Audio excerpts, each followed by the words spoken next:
Bonjour à tous, c'est Morgan. Aujourd'hui on se retrouve pour une nouvelle chronique manga autour de Fire Force, le nouveau manga de l'auteur de Soul Eater.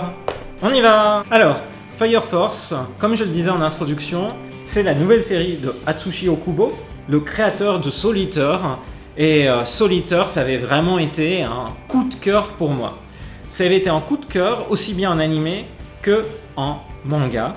Et j'avais adoré cette histoire, beaucoup d'originalité dans un monde un petit peu étrange, mais en même temps qui faisait penser à Halloween, avec une héroïne Maka qui avait vraiment beaucoup de caractère, des personnages comme Death the Kid qui étaient complètement décalés, mais en même temps terriblement attachants, à tel point que je l'ai même cosplayé le personnage quand j'ai présenté un concours de cosplay aux Utopiales il y a quelques années.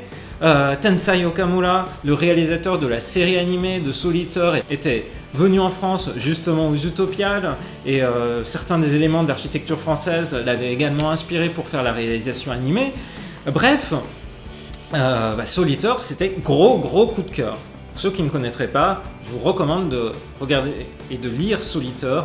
Je vous ferai peut-être une vidéo si vous voulez en savoir plus. Et donc Fire Force arrive et c'est la première série en fait hebdomadaire de Okubo qui dans le cadre de Soul Eater faisait une série qui était mensuelle. Pour la peine, il est passé au Weekly Shonen Magazine, le magazine de prépublication qui accueille par exemple Fairy Tail, mais aussi Nanatsu no Taizai, autrement dit Seven Deadly Sins.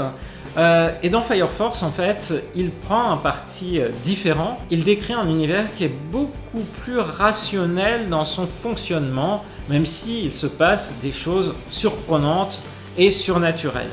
En fait, Fire Force nous amène à suivre le quotidien d'une brigade de pompiers, mais pas n'importe quel type de pompiers. C'est ceux qui agissent au moment où des torches humaines apparaissent. Les torches humaines, c'est des êtres humains. On ne sait pas pourquoi, en fait. D'un coup, d'un seul, il passe en mode combustion instantanée et il dévaste en fait tout l'environnement autour. Mécanisme de transformation en torche humaine au début de Fire Force est bien mystérieux et on sait juste qu'il y a donc des brigades de pompiers qui ont été mises en place et c'est notamment une de ces brigades de pompiers là en fait que Shinra, le jeune héros avec ce sourire si emblématique des personnages de Okubo, rejoint. Alors c'est un personnage qui a des pouvoirs particuliers parce qu'en fait on se rend compte que la mise en place, ou en tout cas le fait, ces événements liés au feu se associer au développement de pouvoirs un peu surnaturels chez certains des personnages et eh bien en fait il rejoint une brigade constituée de personnages assez attachants, emblématiques, en même temps qui ne vont pas extrêmement surprendre les fans de shonen, c'est-à-dire le héros est un petit peu bad boy, mais il a un passé lourd derrière lui en fait. Sa maman a été touchée par la combustion notamment, on ne sait pas trop pourquoi, comment les choses se sont passées.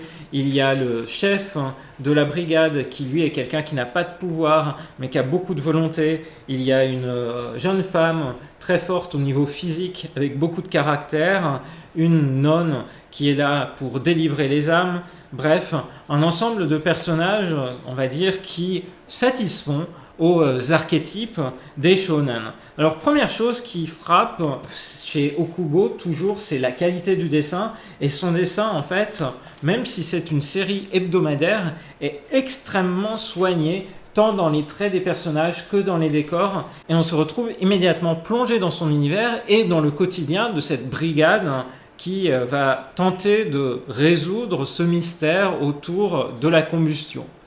Donc c'est une brigade au début du manga qui va intervenir sur différents événements qui se passent. Ça rappelle un petit peu l'intrigue d'un autre manga qui s'appelle Blue Exorcist. On ne peut pas ne pas y songer quand on voit en fait d'une part que le héros a un passé difficile, au sens où l'un des parents qui lui est le plus cher en fait a disparu, touché par finalement le phénomène que lui-même manifeste, c'est-à-dire la manipulation du feu, pour ce qui est de Fire Force. Et puis les mécanismes de torche humaine aussi rappellent fortement les démons qui sont à exorciser dans Blue Exorcist. Donc le parallèle est un peu troublant en fait au début de l'intrigue, et c'est difficile de savoir véritablement où Fire Force va aller par rapport à d'autres séries un petit peu emblématiques comme celles que je citais auparavant.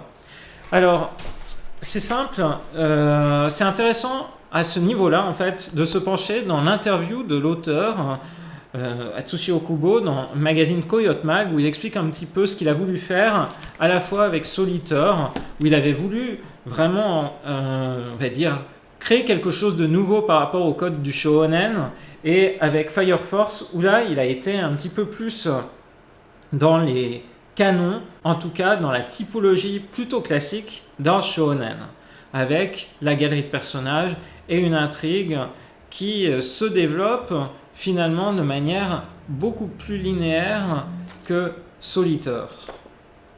En fait, pour tout vous dire, mon avis est un peu mitigé. Je reste encore très fan en fait de Atsushi Okubo parce que j'aime beaucoup son dessin, la manière qu'il a de créer des personnages vraiment attachants, en tout cas en termes graphiques. Il y a quelques petites choses qui m'ont gêné, à la fois dans cette intrigue qui me faisait vraiment penser à Blue Exorcist, et puis aussi dans un humour un peu lourd en fait vis-à-vis des personnages féminins, et des scènes en fait où le héros se retrouve en contact rapproché avec des héroïnes. C'est un grand classique des shonen, mais en fait parfois ça s'étale sur 3 pages dans le cadre d'un chapitre. Notamment il y a une scène un peu étrange à la fin du premier volume de Fire Force qui fait que l'humour est beaucoup moins décalé et original que dans son titre précédent par exemple, et même que ces situations-là qui viennent un petit peu comme un cheveu sur la soupe mettent un poil mal à l'aise par rapport à ce que l'auteur pourrait vouloir transmettre. Bref, on comprend pas trop, et c'est un petit peu la limite qu'il y a pour l'instant à Fire Force, c'est qu'on sait pas trop où cela va nous mener. Est-ce qu'on va avoir un développement complètement épique qui va arriver et qui va faire oublier, on va dire, ces comparaisons-là, ou au contraire, est-ce qu'on va se retrouver face à un shonen un peu plan-plan? C'est tout l'enjeu. Mais en tout cas, vu combien j'avais aimé son titre précédent, je lui donne le bénéfice du doute, et je lirai avec attention le tome 2 lors de sa sortie en juillet pour Japan Expo, puisque on va dire il y a quand même des choses qui peuvent nous donner espoir dans le développement de l'intrigue, notamment les émotions qui transparaissent à la fois dans les yeux des personnages, dans le cadrage, ou comme ici dans ce découpage sur une scène entre le petit Finn là, le héros, et sa maman. Voilà, j'avais vraiment envie de chroniquer ce manga parce que, comme je vous disais, c'est la nouvelle réalisation d'un mangaka dont j'adore les œuvres, le style graphique et l'univers, mais pour l'instant un poil déçu. Donc pour ceux qui l'ont lu, n'hésitez pas à laisser en commentaire votre avis, et puis je ferai sans doute une chronique un peu plus à jour quand les tomes 2, 3 voire 4 seront parus pour vous dire plus exactement ce que j'en ai pensé, et si pour moi c'est un shonen qui arrive à la mesure en fait des titres qui moi me font vibrer actuellement comme My Hero Academia, ou si malheureusement en passant dans un rythme hebdomadaire, on va dire le souffle totalement original de l'auteur s'est un peu estompé. Voilà, j'espère que cette chronique de Fire Force vous a plu, et je vous donne rendez-vous à très bientôt dans une prochaine vidéo sur la chaîne de Rosalis. Bye bye.